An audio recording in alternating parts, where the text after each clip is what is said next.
Magical giant की house. Mirzapur के गांव में बलवंत और गोकुल कहकर दो लड़के रोड के ऊपर कचरा इकट्ठा करने वाले रहते थे। वे एक छड़ी को चुंबक बांधकर मिट्टी में खींचते हुए ले जाते थे। ऐसे उस चुंबक के पकड़ में आए लोहों को बेचकर उन पैसों से जीते थे।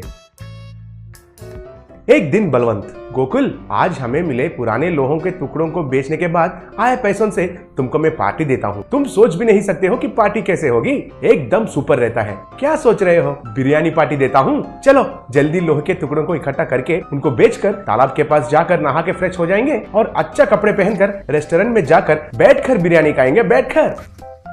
अरे क्या स्पेशल है ये पार्टी? किस लिए? आज मेरा जन्मदिन है यार, इसलिए मस्त पार्टी मनाएंगे। अरे अरे, किसी ने हमें पैदा करके रोड के ऊपर छोड़ दिए और हम अनाथ बन गए। ऐसे हमें ये जन्मदिन किस लिए रे? ऊपर से उसके नाम पे पार्टी भी।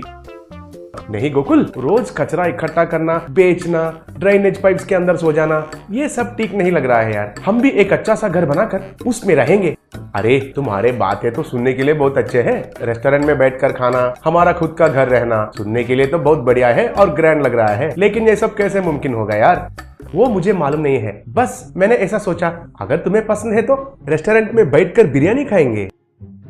ठीक है बर्थडे बॉय, चलो आज धूप ज्यादा है लेकिन हम परवाह नहीं करेंगे और मिट्टी में ढूंढेंगे, लोहे के टुकड़ों को इकट्ठा करेंगे, उनको बेचकर पैसे कमाएंगे और पार्टी करेंगे। कहकर उस चुंबक छड़ी को मिट्टी में खींचते हुए जा रहे थे, तब उनको एक बड़ा सा लोहे का चाबी मिला।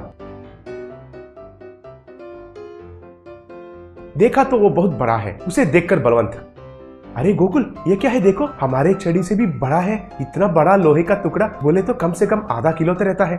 आज हम डबल बिरयानी खाएंगे। तो उस लोहे को अच्छे से जांच करके गोकुल, अरे ये तो लोहे का चाबी जैसा लग रहा है। अरे बाप रे, इतना बड़ा चाबी है तो वो लॉक कितना बड़ा होगा और कितना बड़ा दरवाजा होगा। मुझे तो ये महाराजाओं की जमाना का चाबी जैसा लग रहा है, नहीं तो इतना बड़ा कैसा रहता है? अरे हमारे पास तो घर नहीं है ना, और हमें कोई नहीं है कहकर हम दुखी हो रहे हैं। शायद भगवान हमें एक बड़ा सा घर देने वाला है।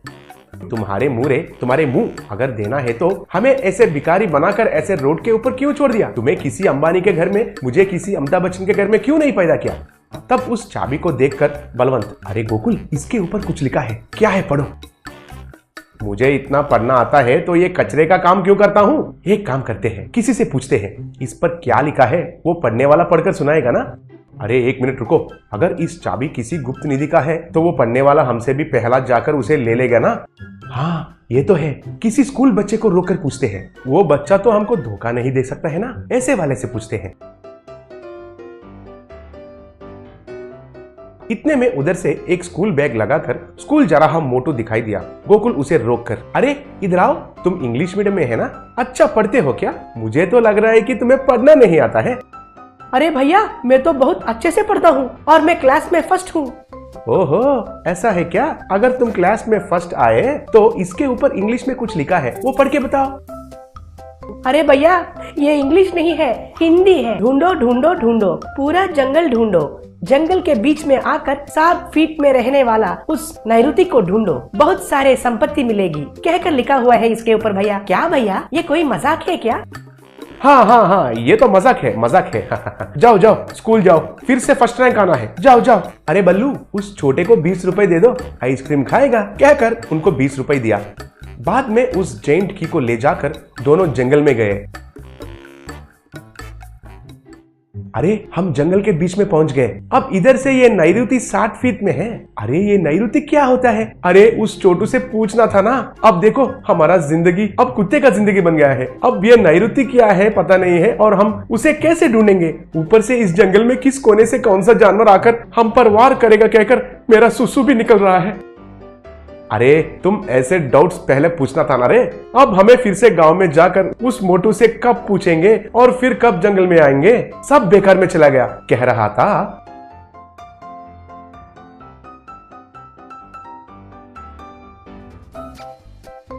इतने में पेड़ के पीछे से मोटू आकर, अरे तुम दोनों फिक्र मत करो, नैऋति बोले तो दक्षिण और उत्तर के रहने वाला बीच को नैऋति कहते हैं। ये देखो, इधर से 7 फीट जाना चाहिए। अरे वाह, तुम तो सुपर हो, लेकिन तुम इधर कैसे आए? आप कुछ करने वाला है कहकर मुझे पता चला, और वो क्या है पता करने के लिए आपका पीछा किया।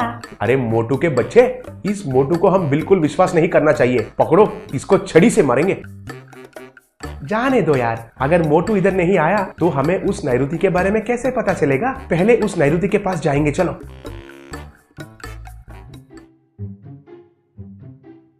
वे ऐसे जा रहे थे तो दूर में एक बड़ा सा लॉक दिखाई दिया। उसे देखकर बलवंत,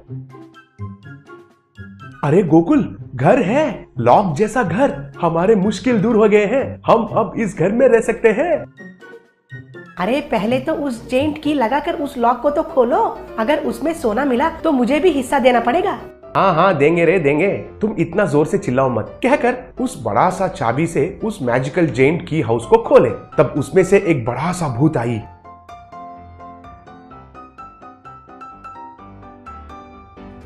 और मोटू को खींचकर अंदर लेकर चली गई। बलवंत और गोकुल दूर भागकर देख रहे थे। अरे हम तो जैसे भी बच गए, लेकिन उस मोटू का क्या होगा? उसके माँ पिता ढूंढेंगे उसके लिए। कुछ ना करके उस मोटू को बचाना चाहिए। बाप रे, बचाना कुचाना कुछ भी नहीं, तुम जाओ। उस भूत को नहीं देखा क्या? कितना बड़ा है। उस मोटू को अब तो बिरयानी बनाकर खा लिया होगा। इतने में मोटू उनके पॉकेट्स में सोने के सिक्के भरकर बाहर आया। अरे मोटू, तुम बाहर कैसे निकले? वो भूत तुमको कुछ नहीं किया क्या?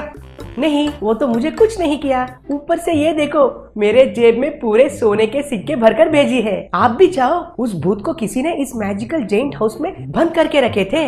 इतने सालों के बाद उनको हमारे वजह से ही मुक्ति मिला है, इसलिए मुझे बहुत ढेर सारा सोना दिया।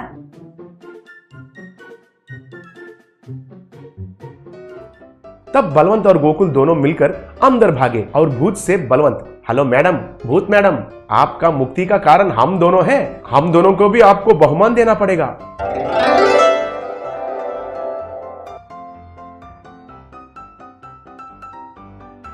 तब भूत आकर उन दोनों को बहुत सारे सोने के सिक्के दिया।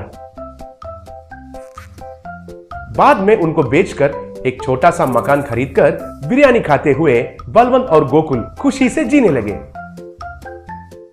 मैजिकल मनी चक्की। कुछ समय पहले एक गांव में चिंटू नाम का एक व्यक्ति रहता था।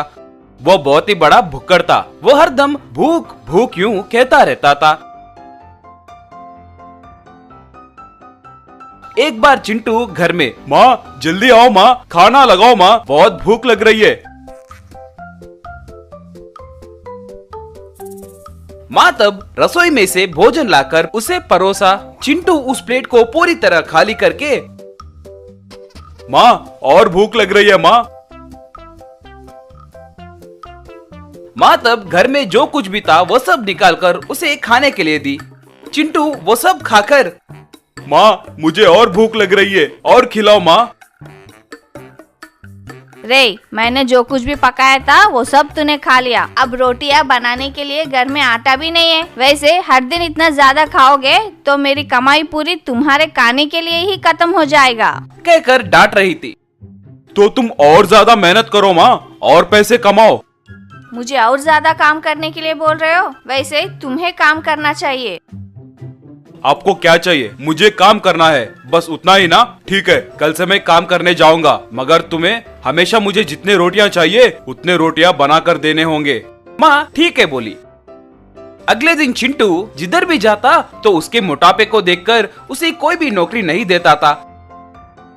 एक बार चिंटू एक शाहूकार के पास जाकर, श्रीमान मुझे काम करने के लिए कोई नौकरी है क्या? शाहूकार उसकी पर्सनालिटी को देखकर बहुत सोचा और उसे ऊपर से नीचे तक ताककर,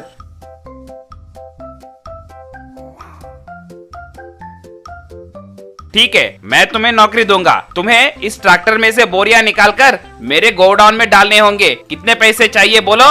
श्रीमान मुझे पैसे नहीं चाहिए, मुझे पेट भर के खाना खिलाइए बस। शाहूकार मन में, ये कितना खाता होगा सोचकर, ठीक है तुम जितना खाओगे उतना भोजन ले लो। बस चिंटू उस ट्रैक्टर में से बोरियों को निकाला और गोडाउन में फटाफट डाल दिया।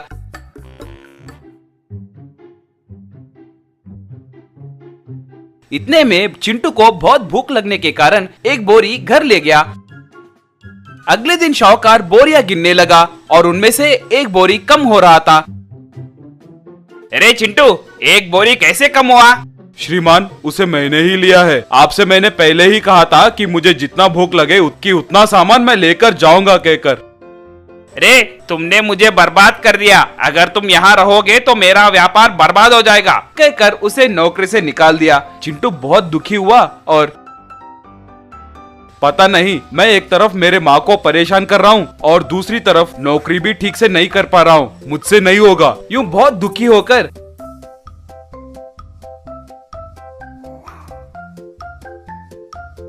जंगल में चला गया। चिंटू बहुत दूर चलने के बाद उसे बहुत भूख लगने लगी और वो यहाँ वहाँ देखने लगा। वहाँ उसे एक पुराना घर दिखाई दिया।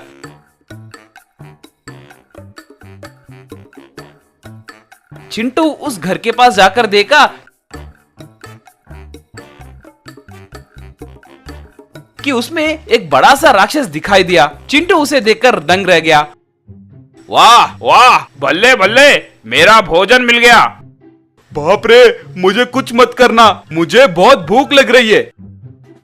क्या तुम्हें भूख लग रही है? हम राक्षस भूखे लोगों को नहीं खाते। आओ, तुम्हें पहले पेट भर के भोजन खिलाकर उसके बाद तुम्हें खाऊंगा। तुम सच में मेरी भूख मिटा सकते हो क्या? क्यों रे, मुझ पर ही संदेह करोगे क्या? ठीक है, अगर मैं तुम्हारा भूख नहीं मिटा पाया, तुम्हें जो चाहिए वो मैं दूंगा। तो ठीक है, कहा। वो राक्षस परोसने लगा और चिंटू खाना खाने लगा।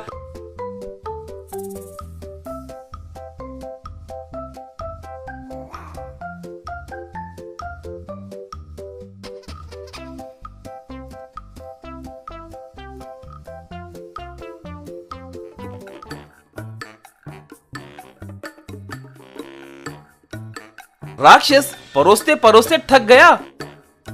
बाप रे, मुझसे नहीं हो पाएगा। तुम्हें क्या वर चाहिए पूछो। मेरे वजह से मेरी माँ बहुत परेशान हो रही है। मेरी माँ की कमाई पूरी मेरे खाने के लिए ही खत्म हो जा रहा है। इस समस्या का कुछ समाधान दो। जम जम भला रे भम भम। बस एक जादुई चक्की प्रत्यक्ष हुआ। ये लो, इस चक्की को तुम जितने बार पीसोगे इसमें से उतने पैसे आएंगे। उन पैसों से तुम अपने भूख को मिटाओ और तुम्हारा माँ का भी अच्छे से ख्याल रखना, कहकर गायब हो गया। चिंटू बहुत खुश होकर उस चक्की को घर ले गया। जो भी था वो सब अपने माँ को बताया। माँ उस चक्की को पीसने लगी और तब उसमें से पैसे आने लगे और तब से चिंटू चक्की को पीसता था और उसमें से आए पैसों से माँ का देखभाल भी करता था और जब भी उसे भूख लगता था अपने भूख को भी मिटाता था।